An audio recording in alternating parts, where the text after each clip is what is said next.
There's smoke coming from your forehead right now. Yeah, I'm intelligent. All right, how about this? 3 desert island books. What are you bringing? If you're stranded on a desert island, you have to read only 3 books for the rest of your life. One of them would have to be How to Survive on a Desert Island. That's probably a good move. Yeah, that's a smart pick. Smart pick. What's another one I can read over and over? Probably a dirty magazine or something. All of them. Do they? Does an entire collection count as one book? Maybe if it's like 70s era. That's the worst era. Hair. Believe it or not, I feel like the worst era is when Playboy stopped having nude pictures for a while. That was probably the worst era. I wasn't aware that happened. They did that a couple years ago, and they decided that was a good marketing move, is to get rid of the naked girlies. And surprisingly, their sales tanked immediately. What? It's like, get woke, go broke? Apparently. Something like that. I think maybe like a collection of Lovecraft stories. That could be cool. Yeah, I feel like it'd have immense power over my brain because of how terrifying it would be to be on a desert island. Maybe I could learn how to summon an old god to rescue me, or just destroy the island. Destroy the island, yeah, that's what it'd do. Or maybe turn you into a fish monster so you can swim away. Oh man, that'd be dope. I always wondered, though, how awful the transition period would be from going from human to smelly fish beast. They just got to be, like when you're getting the gills and stuff, it's got to be a slimy, gross area in between there wouldn't be pleasurable at all. Because you don't just immediately go to fish monster who's swimming.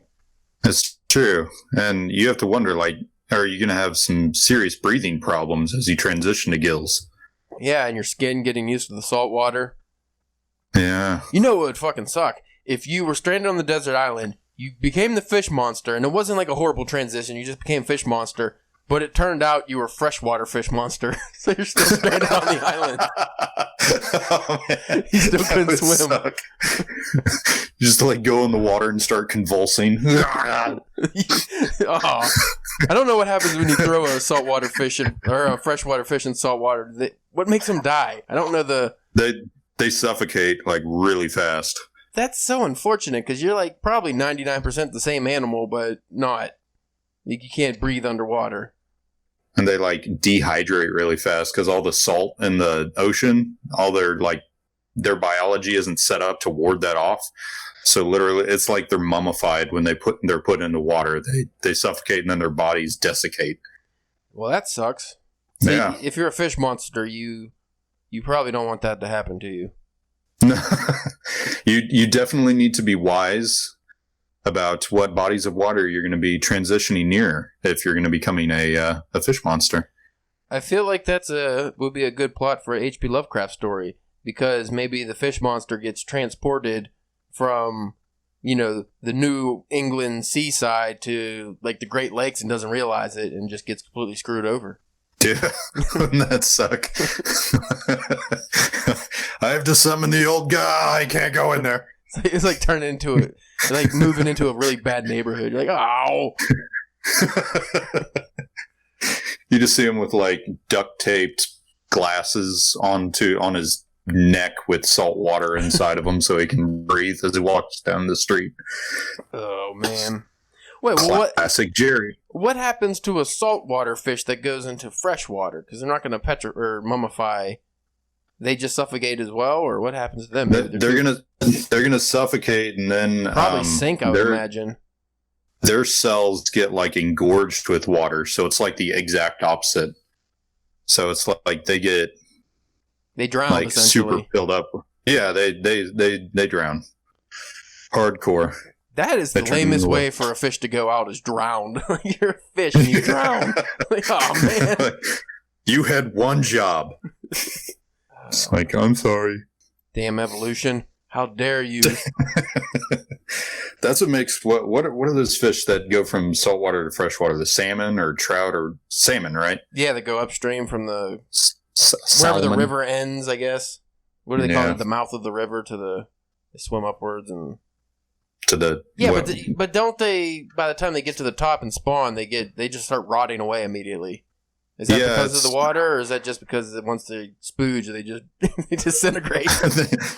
I think it's that after they spooge, they disintegrate. So it's like one last hurrah, and then you die.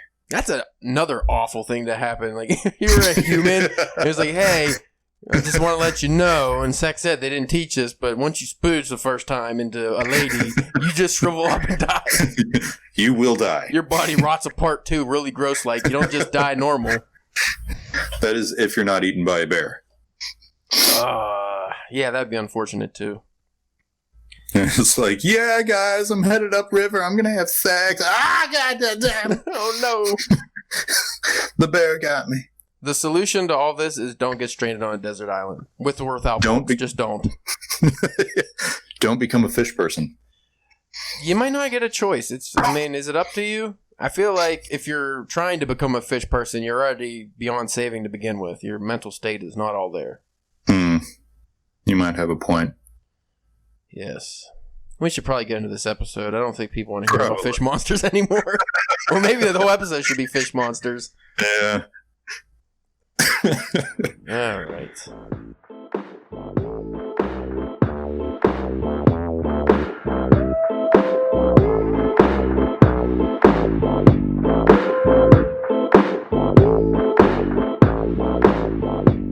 Hey there, folks. You are listening to the Drunken Pen Writing Podcast. I'm your host, Caleb James. Spencer is off. He is, I don't know where he's at. Doing something nefarious, probably. But today, he hasn't been on for, what, a month? 2 months now, I think. 3 months. Who the hell knows? Mr. Ashley Hatter, how are you doing, sir? How's it going, man? What's up? What's up? That's the first step into becoming a fish monster. Watch those. What were they? They were 90s commercials, right? With the frogs? The Budweiser guys. Budweiser. No, the frogs did the Budweiser, and then the douchey frat boys did the was up.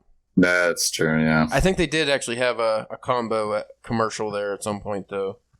Where and the douchey frat boys kind of looked frog-like, so maybe that's why I was... If you can't tell by the title of this episode, we are talking about reading. More specifically, 19 powerful techniques to build a reading habit. This article is brought to you by one... I'm not going to call him Nasty Nick, but I really want to. Nick Wignall. Wignasty. Wignasty. Uh-huh. I don't know this gentleman, but I'm sure he will hate our guts when he finds out we used his article, and after I tag him in the show notes, I'm sure he'll see it. So we'll see how that goes. Litigation, I think could only be. I think you can only sue somebody if they're getting money off of your work. I don't know how that. I don't know if that's true. I hope and it's true. On public. Yeah, it's a public website. Everything like that. Yes. Heck, we probably just gave him an awesome hip hop name, so he can go do like beat poetry at night. Yeah. Like next up on the stage, Mr. Wig Nasty. Wig Nasty. Bongos, please. We can't do that again because the last episode me and Spencer did was about poetry, and we did way too much spoken word poetry with pseudo bongo playing. I was listening. I was like, "Oh, this is a thing. This is happening." I didn't learn a damn thing, but I decided I do want to start doing spoken word poetry. Awful spoken word poetry, more specifically. I feel like that's an easy area of poetry to get into. I don't know. I think it's probably pretty saturated at this point. All you have to do is like go through your tweets and read those out loud with dramatic pauses. Yeah, pretty much. William Shatner style. Well, since we gave such an awesome intro to this article, let me just hop right into number one. If you want to develop a strong, sexy reading habit, the first thing you want to do is quit more books. Bum, bum, bum. Boom, do it. I agree. 100%. Let's see what Mr. Nick Nasty has to say about this. I can appreciate the irony of beginning an article on how to build a reading habit by encouraging you to quit reading, but bear with me. A fundamental motivating force for reading more is enjoyment. When we enjoy a particular book, our motivation to continue reading is stronger. Makes sense. I agree also with this gentleman because I found a lot of times in my younger years when I was reading, I would read a really shitty book and not even in hopes of it getting better, just like this weird thing in my head to say, hey, you got to finish this. You started it, you bought it, you have to finish it. And I would always end up reading awful books that I hated and took way too long and kept me from good books. I'm sure you feel the same way on that. Oh, yeah. Yeah, that's why just in the last couple years, I adopted the philosophy that if I hate it, like hardcore, if I'm just not into a book, I'll dump it and move on to something else. I don't have enough time. I don't know when I'm going to kick the bucket, man. I don't know when I'm going to die. I don't want to be like halfway through a shitty book and just like keel over from lung cancer I didn't know I had or something like that. Yeah, and that's the last memory you have, kind of like Daniel Lusky's father reading his awful memoirs or whatever. Yeah. I read it to my dad when he was dying of cancer, and he said he hated it. It's like, well. Somehow he managed to die faster, too, because of that. The poor guy. They found a scalpel in his neck. He broke that cutoff switch for the morphine and just kept pressing the button. Oh, no. That's a much better way to go out to reading that fucking book. No doubt. But yeah, I think I agree with like what you said, where you came from with feeling the compulsion to finish reading it because you started it. I think a lot of people feel that way. They're not trying to reach the end hoping that it gets better. They're just trying to get to the end so that they can say that they finished it. It's like a point of pride or something like that, or it validates their opinion. I'm like, well, this, like, just yesterday I stopped reading a book after 100 pages because I was just like, man, it was an interesting premise. It was written kind of cool, but 100 pages into it, and nothing was happening. So I'm like, well, I'll move on to something else. Yeah, sometimes you just have to bail. Like you were saying about people with the compulsion to finish, I feel that definitely falls on like when people say, oh, I read that book. That happens a lot with like the James Joyce types, where you read James Joyce, and a lot of times, like especially nowadays, obviously modern readers, you read that and you're like, I don't know what the hell's going on. Like you read Ulysses or something, chances are you're probably not going to like it because it's so dated, the language and stuff, and it's hard to read to begin with. So I don't understand why you'd want to waste time on it. Other than to say, oh, yeah, I read it, and then you can not talk about it because, one, nobody else has read it, and two, even the people who have don't know what the hell happened. Exactly. It's not like at the end of it, you get a trophy or anything. It's just like, I guess you have bragging rights, but you're going to brag about a book you didn't understand. It's like, well, I can do that without even reading a book. Yeah. If you're going to brag about something stupid like that, how about brag about finishing writing a book versus finishing reading a book? That'd be more brag-worthy, in my opinion. Yay! Amen. Preach, sister. Yeah. All right. Number 2, the go-to box method. I've not heard of this. There's a fairly common dieting and weight loss hack called the to-go box method. It goes something like this. As soon as you order a meal at a restaurant, ask immediately that half of it be put into a to-go box once it's ready and only the other half served to you. I heard that for fat people. It's basically a stricter version of portion control. We can apply the same technique to get ourselves to read more. I think many people would acknowledge that they'd prefer to spend some time in the evenings reading rather than vegging out in front of hours of Netflix. But when evening rolls around, we tend to automatically sink into the Netflix habit. If 2 hours of Netflix each night is the equivalent of a huge meal at a restaurant, then cutting it in half would still give you the satisfaction of watching Netflix in the evening, but also free up time to read as well. So pretty much just monitor your time and kind of, split your TV time and your reading time is what I'm getting here. Yeah, makes sense. Common sense. Common sense. See, I find the way I do it is even less complicated. Unless I just have a real urge to read throughout the day, I usually just, right before I go to bed, like when I'm laying in my bed or something, I'll read for an hour or two to fall asleep. Yeah. Kind of simple. Yeah. I don't sacrifice TV. Well, I don't watch a lot of TV anyway, but I'm not sacrificing like my free time. That's because mainly I'm usually writing or something, so my time goes to that, and I don't really want to sacrifice my writing time to read something, so I have an allotted time where I read, and it's usually the end of the night, and it's easy. Some people, it's in the morning or at lunchtime. Just make the time, and you'll be happy. Yeah, I do. I try doing the same thing. Just depends on how much writing I need to get done or whatever. But I guess some people, if they have a really bad problem with TV and Netflix and all that, you could always just like throw a rock through your TV, thereby forcing you to only read or play solitaire with like cards or something like that. Right. You know, it's everyone has their own journey. So whatever makes you happy, really. Number 3, I like this one too. Book summaries aren't cheating. Where he's going with this, let's see. Yeah, so where he's going with this one is that before you even start a bad book that you end up quitting, if you read a summary on the book beforehand and it appeals to you, and you can even go a little farther and read reviews on books. Oftentimes, if I'm questioning a book after I read the summary, I'll read some reviews on it to kind of get other people's perspectives. That way you don't jump into a shitty book, because that's the worst thing, is when you think it's going to be good, but you don't know much about it, and then it just turns out awful.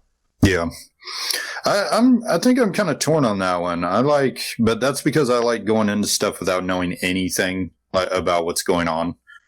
Like I like being surprised on whether or not it's going to be a good book. So, and maybe that's because I don't have a problem quitting bad books or books that I don't like. So maybe that frees up a little more ability for me to do that. But you know, if it works for you, I support you in your summation habit. Well, that style, like the summaries, can actually backfire too. 2 instances. One, House of Leaves. I read the summary and I was like, oh, this sounds like it would be really good. And that was a mistake. I'm not going to regret this choice at all. No. And also, we did a stupid podcast on it, so we had to be forced to finish it. Which was, because that would have been a definite quit for me. But then the other aspect of it is, you know, you can read the summary and be turned off.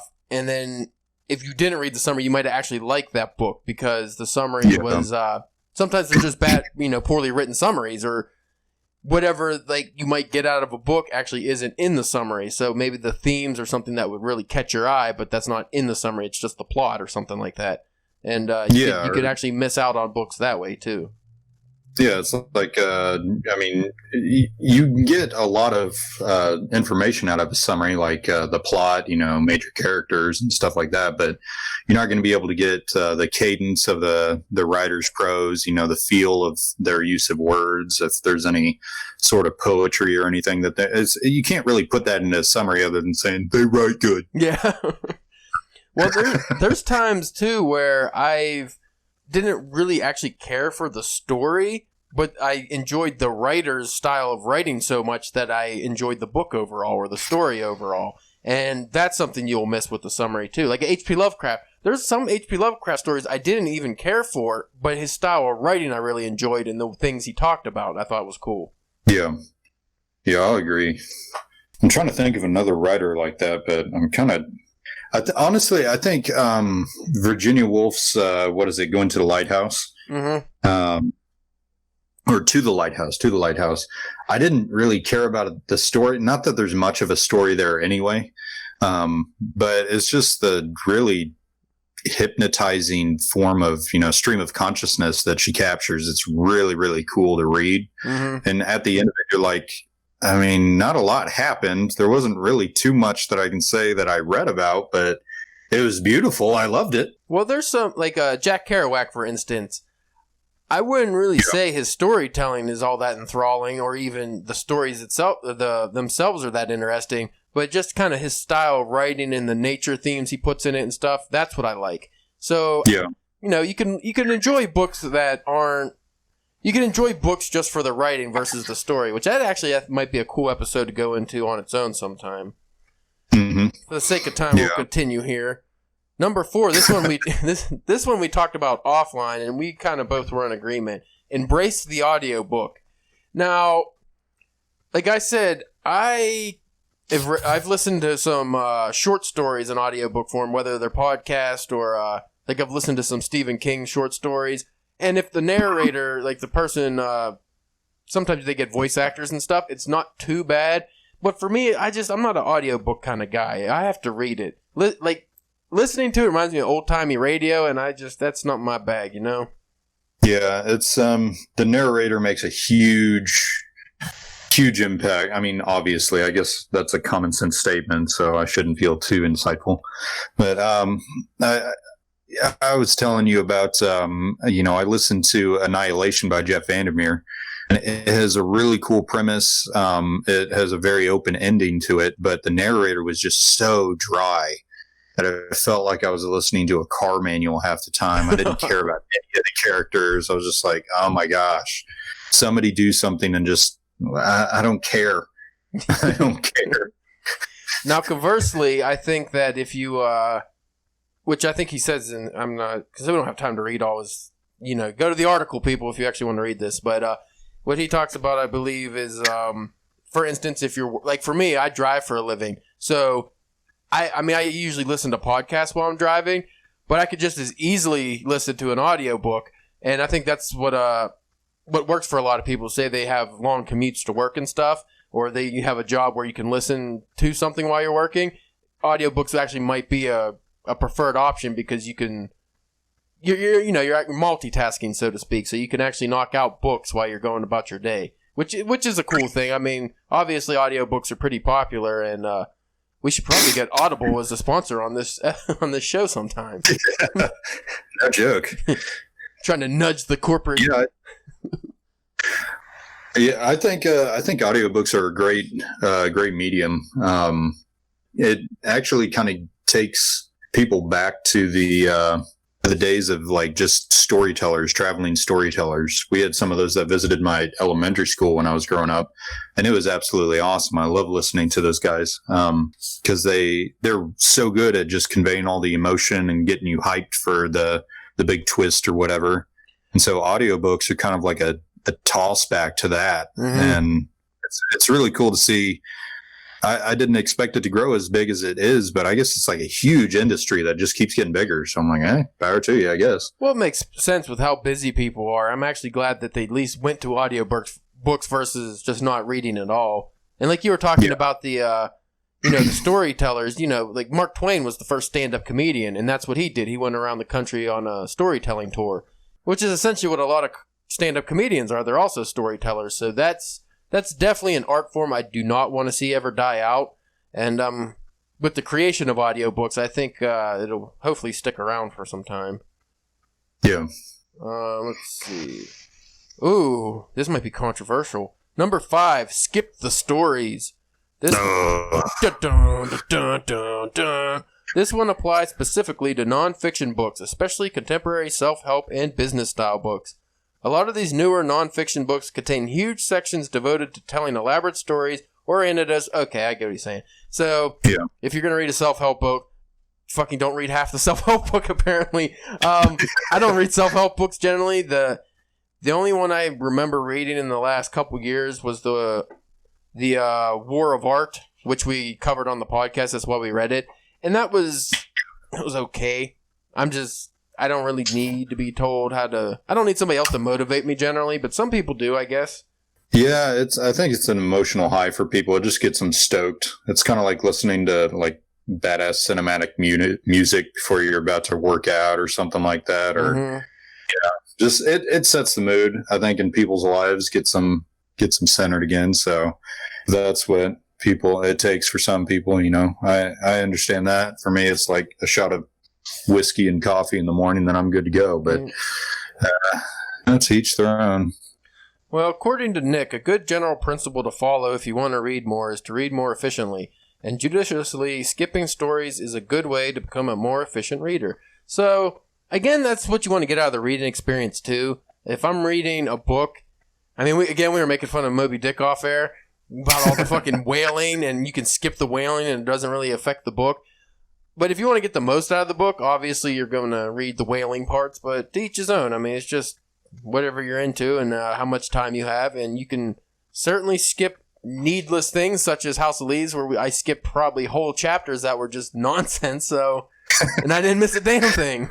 Well, it's because it was written in another language. It's like Italian and Portuguese over here. I'm like, am I supposed to translate this? Or there has to be multiple douchey groups of like book clubs that are just dedicated to breaking down that book. It exists. Yeah, it exists somewhere out there. It exists. I guess in regards to the skip the stories thing, it kind of comes down to what you want out of your reading experience. Like if you want strictly just information, I guess that's a great rule to keep in mind. Like you don't actually need to read the anecdotes, but if you want to read something specifically for the story or the style of writing or the tone or whatever, I guess figuring out what you want going into a book, what do you want to get out of it, can help you approach it a little more efficiently. Certainly. Boom. Boom. Slam, baby. Oh, yeah. Number 6, read with the pencil. Nah. Well,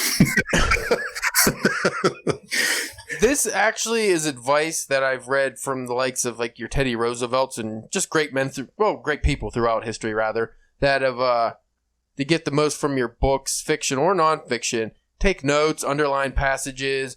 I would say that I don't do this, but honestly, on my Kindle I do, because I highlight passages that I just think are exceptionally beautiful or things that I think are just pertinent to the story that I would like to go back to and, you know, kind of dive into a little more. For instance, like in the House of Leaves, the one thing I did actually like, and since, you know, it's like a $20 book or something, I didn't highlight things in there, but I wrote down the thing about the Minotaur that they were doing with the labyrinth. And because that was actually something I wanted to research more and go back into.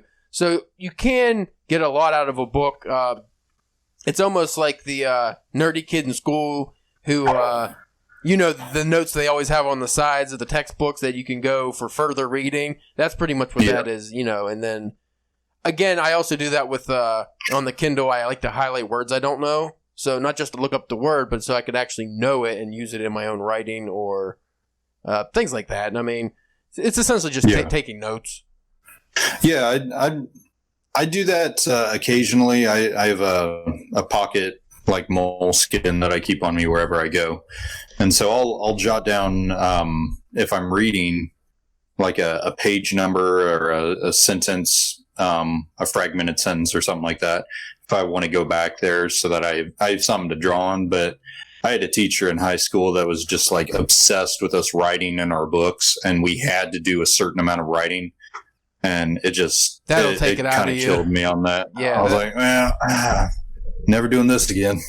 That just fucking ruins it. Thanks a lot, jerk. Number 7. I did not know the importance of this. I didn't know the importance of this one until we started doing it for the podcast. Get a book buddy, which is essentially just reading a book, of, you know, with or alongside somebody else. So we did the House of Leaves episode, and I don't know about you, but I definitely would have not finished that book if we weren't reading it together and actually were able to discuss it, because I just found some of it so fucking boring. Spencer and I have covered quite a few books now on the show, and even before then, we would read certain things kind of along just to talk about it. And we're like, I'm in a book club, and we talk about books too, like once a month. So not only does that kind of motivate you more, it can get you to read things you normally wouldn't get into or try. And it, I think it's just a good way to learn things that you might have missed in the book. Almost like when you go back to read certain people's reviews or something, you might find something that you didn't even realize was in the book. You get that when you talk to your buddies who are reading the book as well. Yeah, and I think it kind of draws that buddy system. It works in so many areas of life, like you know, people battling different addictions. They have an accountability partner. You want to get the most out of your workout. You have a workout buddy that goes and spots you and pushes you, and you push them and everything. And so I guess it only makes sense that it would also work with books. And I do agree that I would not have finished House of Leaves. There were so many times when I've felt like being like, oh man, I should just tell Caleb I'm sick and we can't do it. It's like, wait, he's probably already read this and then I'm going to feel like a jerk. But I live with myself after that? I definitely felt like I read that book faster because I was just like, I have to read as much of this as possible because Ashley's probably reading this really fast so he could get done with the shitty thing. And I was like, I don't want to have him on page 800 and I'm still on 300. Like, oh man, I have to get through this. Blitz. Number 8, create some book nooks. I'm going to have to read this one because I don't know what the fuck he's talking about. People have strong opinions about whether it's good to be reading multiple books at once. As a pragmatist, I say go for it if it works for you. I can do that, but they have to be different books. Like, I can read classic literature and modern literature. You know, I usually split one where I'm reading one in the morning and the other one at night, or if they're different genres. If I'm reading, you know, 2 different books about Greek mythology, I'm probably going to get burnt out or just lose interest, so... Yeah. But again, I mean, there's a lot of people that can't read multiple books at once. Fiction and nonfiction is a good way to go. You could read a fiction book and then nonfiction, and that won't... It's like, I mean, if you could watch fucking more than one TV show at a time, you can read more than one book at a time. Yeah, so I'm reading through this passage. Yeah, I guess that's just what this whole thing's about, is reading multiple... I don't know why it's called create some book notes. Yeah, book notes. That's weird. Yeah, that was weird phrasing. So I guess you could, you know, read more books at once. I mean, going back to Teddy Roosevelt, he read like multiple books a day because like apparently he was a fucking genius. But it's the mustache. The mustache helps. That, not having TV or radio, really. Number 9, use a commitment device. Ooh, a commitment device is a psychological technique to help us stay committed to our long-term aspirations when faced with short-term distractions or temptations. I thought he was going to say it's like a machine, like from Clockwork Orange, that holds your eyes open. And that drops in the eye drops to keep you from drying out. Right.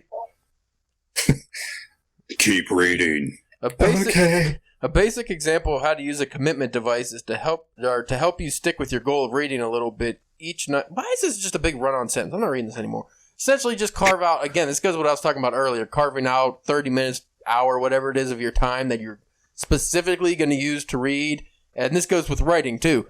If you make sure, it's like a routine you set up almost. If you make sure that you have a set time to do something and you stick to it, that's your reading device, or, you know, you're reading, whatever the fuck you said, a commitment device. You essentially just make time to read, pretty much. So it's not complicated, folks. That kind of bleeds into number 10, using a reading tracker. It's essentially you keep trying. You use like a calendar or something like that to note how many days that you've read and how much. And if you miss a day on reading or something like that, then you have to mark a red X. Right. Through that day, so then you can be like, oh, well, I made it 3 days, and maybe next time I can make it 4, and you just keep trying to push yourself. I know this is about becoming a serious reader, but I feel like that kind of carries you into the line of obsession. I feel that's, you know, when you're writing on the calendar, I mean, it's good, especially if you're having trouble sticking to a reading plan. I mean, I've never had problems with that. If I'm in the mood, I read, and if I don't, I could go 3 days without reading. Usually I read every day, but again, and I'm sure it's going to come up on this list. I read for pleasure. I enjoy it. If it feels like work, I'm not going to want to read as much. And that's kind of why a lot of kids in school end up not becoming readers, is because you're forced to read and it sucks ass and you're not reading what you want to read. And who the fuck wants to read according to a super strict schedule? I mean, that's not fun. Yeah, that happened with me in A Raisin in the Sun. We read that like every year for 5 years. I was like, can we stop? No, it's relevant. It's relevant to your education. Like, oh my gosh. 5 times relevant? Really? I don't remember if I read that. All I could ever think about when I hear that title was the California Raisins from like the 80s. That's awesome. The one playing the saxophone. Yeah, they were great. Maybe if Raisin in the Sun was more like those guys, I'd be down to read it. Oh, yeah. Number 11, cultivate a board of recommended reading. The idea here is to cultivate a small handful of relationships with people whose taste and knowledge of books you admire and respect. So that would be kind of like, you know, joining a Goodreads group or just making friends on Goodreads, and you all, almost going back to the book buddy thing, you're just kind of reading books and recommending books to each other and kind of keeping each other accountable to read these books. I'm down for that. I think that's all right. I tried to connect with people on Goodreads, but I don't know, maybe my tastes are too varied or too particular, or people are just douchebags, but I just find I don't really care. Yeah, I'm so super picky with what I read. It kills a lot of recommendations for me, but if I find a book I love, I'm gonna love it is the thing. Like, Yeah. so I'll go like 10 to 15 bad, well, by my standards. It doesn't mean they're actually bad books. They just don't jive with me. But, you know, maybe number 16 is the one that I just absolutely fall in love with. And I'm like, man, that's awesome. But it's, I'm hesitant to do too many recommendations to people because I have eclectic taste. Yeah. Like, Well, another thing with things like Goodreads or even Twitter reading groups and stuff like that, and it kind of goes with writing groups as well. My main issue is that more often than not, I'm reading just for me, or I'm writing just for me. I mean, I want, like, it's almost like a solo endeavor. It's just, I enjoy sharing what I've read and things I've liked with other people. But when it comes to actually, you know, we always talk about when you're writing, just sit down and write. Quit talking about fucking writing and just write. That kind of goes with reading too. Don't sit there talking constantly about what you're reading, because then you're not reading. Just fucking read it. I mean, talk about it afterwards, or have set times during the week where you can meet people and talk about it. But don't just sit there constantly talking about it, because then how are you reading it? Yeah, it's that whole modern day Instagram thing. It's like, well, if I don't show people that I'm eating food, does that mean that I haven't eaten food? It's like, well, not everything has to be a social experience. Yeah, it's like, I don't update you every time I have to go take a shit or something like that, but, you know, it's bound to happen. So, yeah, I agree. Just, if you want to read, you don't need to tell everyone. Yeah, until you're done. And then you can be like, hey, this book was awesome. Yeah, it's completely fine to talk about the book even while you're reading it, but don't make that your whole, like, don't read just because that, you know, I'm a reader and that's my form of socialization. I mean, you can if that's what you get out of life, but for me, I don't think that's the best way to go. I don't know if that would make you a serious reader or not, because again, when you force yourself to read things just to be a part of a group, at some point you're not going to actually be reading them. You're just kind of skim through or read summaries, or you're going to fake it pretty much just to fit in. I mean, if I joined a serious readers group and they started reading like Jane Austen or something that I don't really care about, there's a pretty good chance I probably will get bored with it and not read it and just like go to the discussion anyway and just fucking bullshit. I don't want to do that. It's a waste of my time. Yeah. Number 12, consume less news. I agree with that one. I think that's just good for your daily life.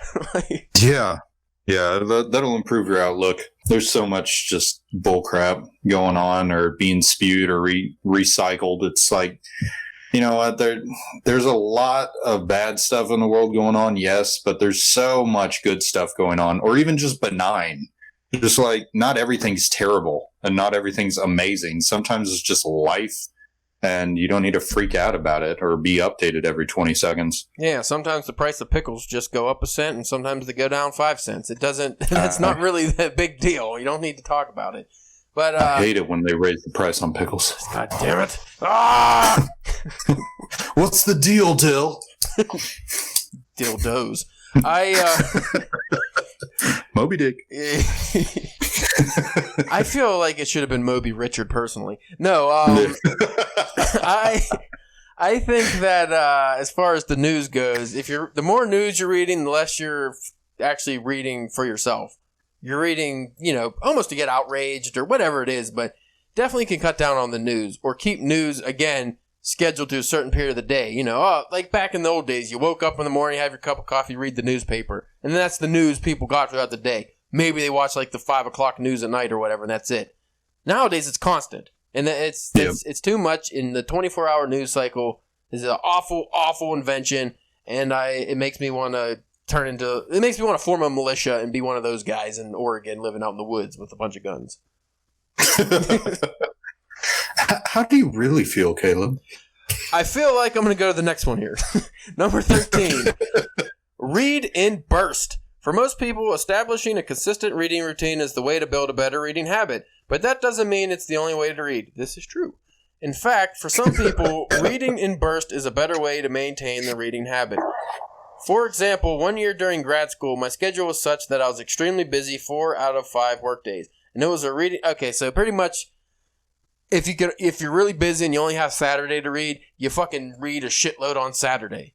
that goes back to the advice you should write every single day. No, you don't have to write every single day. Not everybody writes like that. Some people, they're burst writers, and they can go Friday and Saturday and just lock themselves up for 10 hours during the day and write.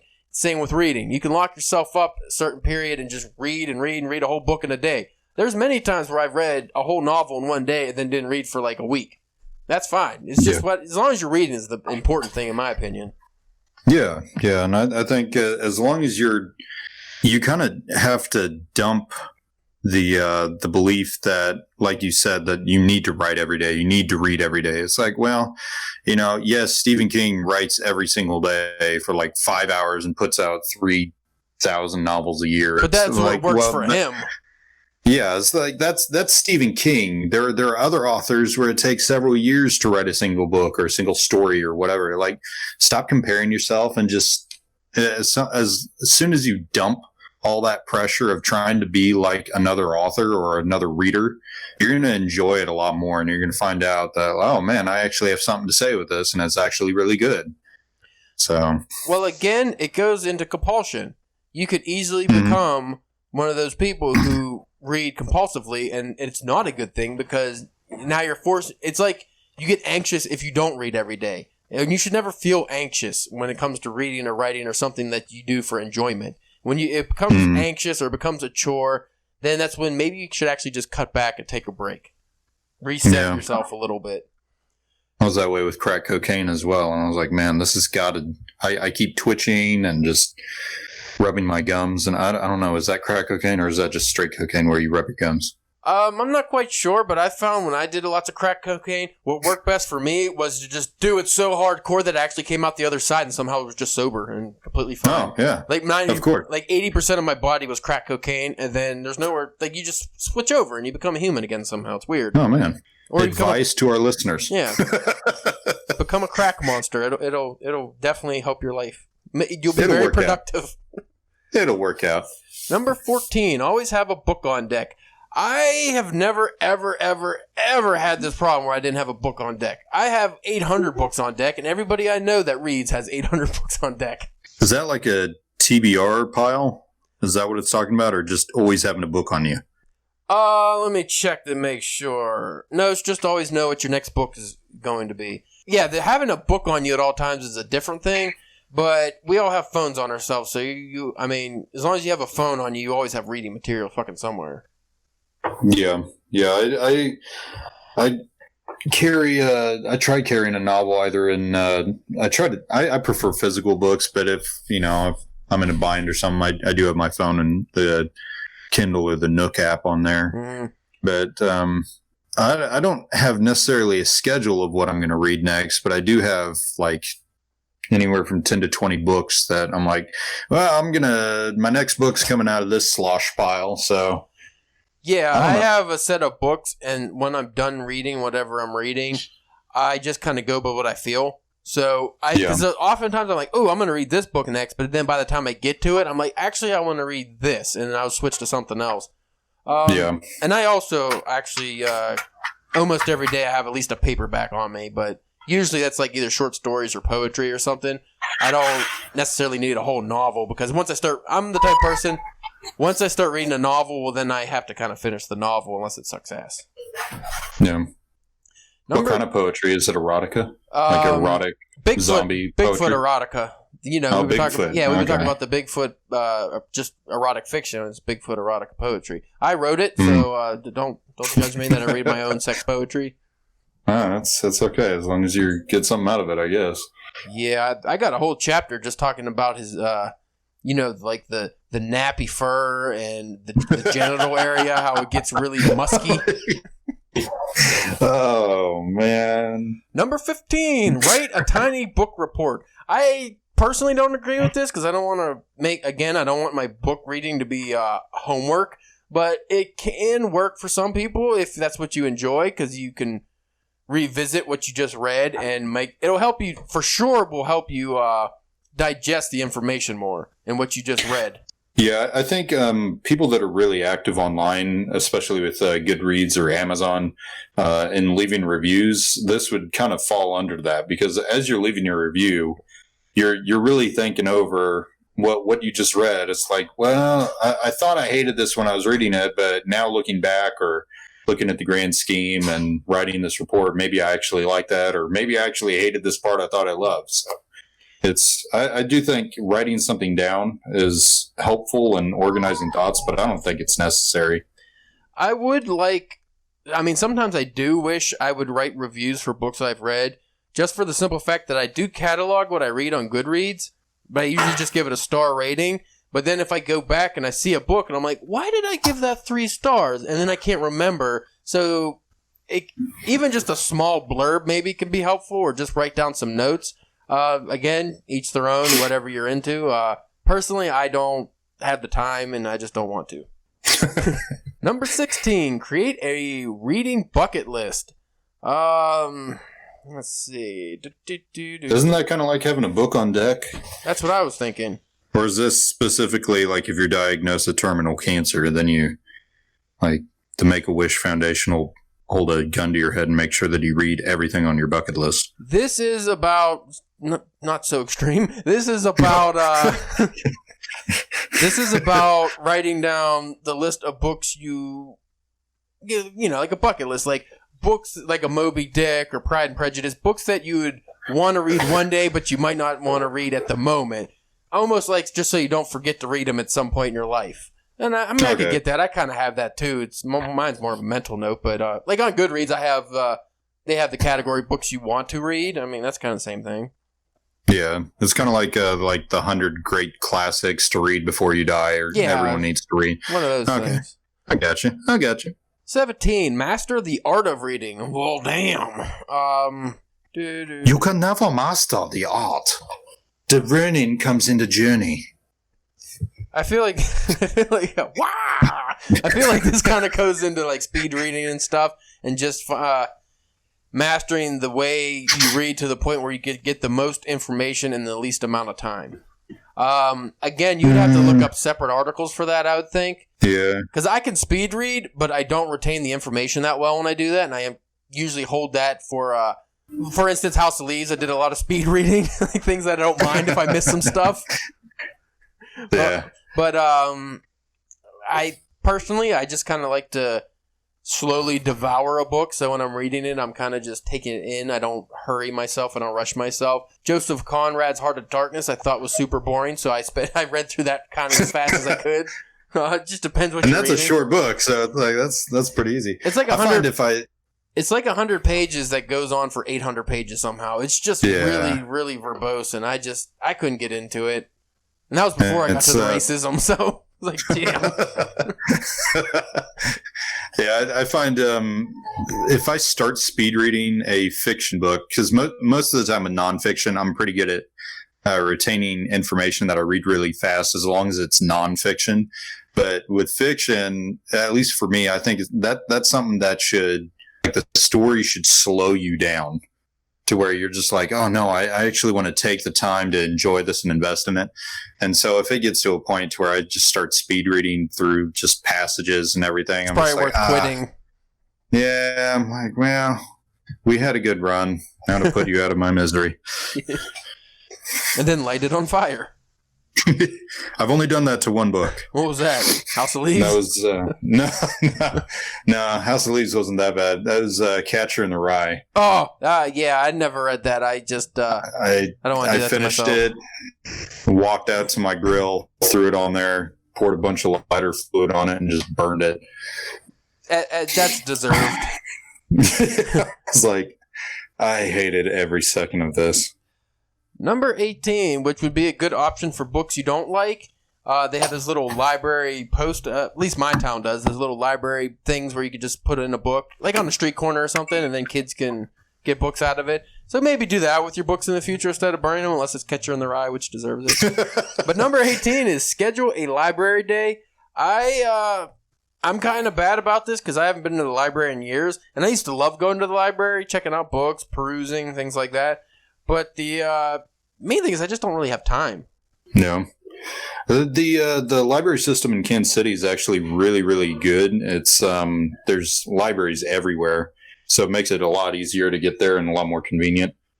Some of them even have, like, if you get on the library website and you can check out the book online, and then some of them actually have drive-throughs, so you can go up and pick up the book and just like drive off. That's awesome. Which I thought was really cool. But it's mainly for budget reasons. I'll go to a library and just check out a book from an author that I don't know. I did that with Pension, with Gravity's Rainbow and everything, because I was like, well, I want to read this book, but I don't want to drop like $28 on something that I'm going to hate. So I was like, well, I'll just check it out at the library, and it ended up being a pretty good deal. I get a lot of my nonfiction books that way as well. That's a good move. They even have comic books, and at least my library does, like comic books and things like that for people who are into graphic novels and whatnot. I hope this isn't becoming a trend, but the college library in town, it used to be a really, really nice library, and they had like books all going back to the 1700s, like whole sections of that, because, it's the expensive-ass college. But they actually remodeled this year, and they got rid of almost all their books and like replaced them with computers and DVDs and shit, and that just made me sick. Man. Yeah, they didn't even give the books away. They threw them in like a big recycling dumpster with the lids open, and it just rained all summer and just ruined everything. Oh, dude. And I'm telling you, they had first edition books from the 1700s in there. They had some, what I would think was valuable stuff, but they just let it get destroyed. That's so stupid. Yeah, and I've seen a lot of libraries going that route of getting rid of a lot of their books and doing DVDs and digital downloads and shit like that, which that saddens me.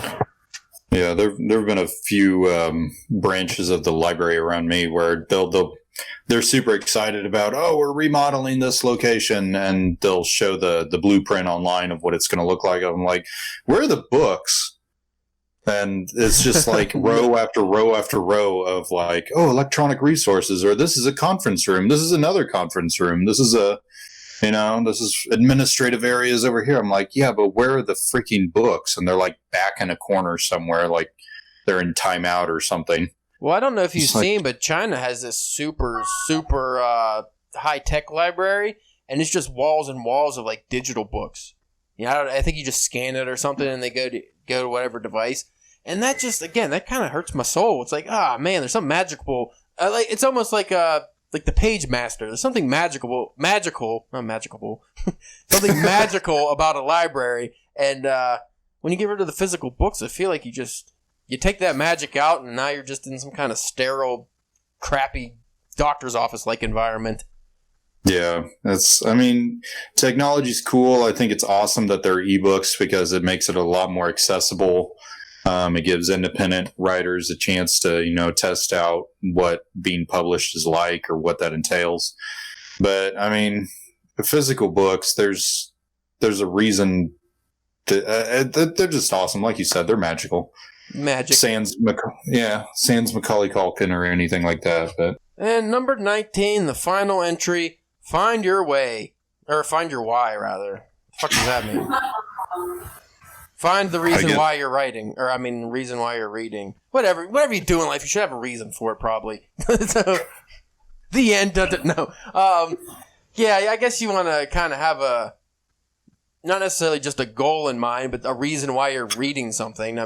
Who goes into you can, I guess. I've done it before, just gone into a book and just like, I'll just start reading this, see what happens, I'm bored. But for the most part, you kind of have a reason or something you want to get out of the book. Like, there's some reason to the madness, some method to the madness there. But, yeah, I don't think we really have to go into that topic so much. So, what have you learned today, good sir? I've learned that this dude has a really, really awesome potential for a really sick DJ hip-hop name. Yeah. Yeah. Wig Nasty. That's got to be a thing. He needs to contact us, and we got to do an interview or something. He's probably like an 80-year-old man. What's a Wig Nasty? Let's see if he has a Twitter on. No, he's a young man. Oh, he could be Wig Nasty. Yeah, I'm on his profile. Let's find out. Nick Wignall. I'm a psychologist and writer interested in practical psychology for meaningful personal growth. My writing's been featured in media outlets like NBC News, Business Insider, and Inc., but all my newest articles go to the members of my weekly newsletter, and then you can sign up for his newsletter. He looks like a dashing young Caucasian fellow. Yeah, I just found him. Wig Nasty. Look at that guy. Wig Nasty. What up? He'll need a makeover if he's going to be in the hip-hop business. No, I think it's cool. I think that's this article is really neat. I hope a lot of the listeners are able to, hunt it down, read it for themselves, and maybe they'll glean some information that we didn't touch on. But I think it's awesome that there are articles like these that are trying to encourage people or give people the tools to be able to read more. Because I know a lot of people want to read more, but it's like, well, how do I do it? I do it? Got to hit up our boy Wig Nasty over here, and he'll lead the way. Well, if you folks want to hit up Wig Nasty, you can read this article on nickwignall.com. That's NICKWIGNALL.com. I will post that in the show notes for you. And it is 19 powerful techniques to build a reading habit. And he really went into these. We did a shitty job of reading these, so he went in depth there. But I didn't want a 3-hour episode either. If you folks want to check out what we're up to, and I made an announcement. Well, I don't know when the hell it would be after. I don't know when this episode's posting, but I made an announcement recently about us cutting down just slightly because it's NaNoWriMo. So, like, for the site, what we're posting, we're going to have probably maybe a story, like some poetry, and obviously the podcast episodes every week. But we're not going to post every single day for a while, probably till after the holidays. And you can still check out what we're doing over at drunkenpenwriting.com. You can hit us up on the old Twitter at drunkpenwriting, and you can go on Instagram and Facebook, drunkenpenwriting. And then if you want to send Ashley nudes, you're going to have to go old school and find out where he lives, because I don't want to do him. I did that to Spencer, and he's been getting dick pics nonstop, and his whole room is like one of those old, like, serial killer detective stories where his wall was just nothing but dick pictures with arrows drawn to other dicks, and he's trying to, like, find out who the original dick poster was. I recognize those pubes. The poor guy has gone insane. He's gone down a dark. That's why he's not on this episode, folks. He's gone down a dark way. He's lost in the sea of dicks. He's just like convulsing. The dicks. The dicks. We had British Ash on, I think, like a month or two ago from Ear Read This, and I think the same thing ended up happening to him because he put his social media out there, and then I made the offhand comment, send him some dick pics, and it was bad. He was like, "Oh yeah, send me your willy pics," and that was poor choice. Don't do that. Poor choice of words. Yeah. Amazingly, if you ask for dick pics, that's one of the few things in life you're guaranteed to get, especially if you're a lady. Yeah. The one thing nobody wants is the thing you always get. Yeah. It's like taxes now. Oh, yeah. Just taxes, death, and dick pics. Man. All right. Well, thank you folks for listening. Thank you, Ash, for being on. It's been a while. We need to get you on more often until Google Hangouts shits the bed, and then I don't know what we're going to do. Why? All right, folks. We will catch you next time. Bye.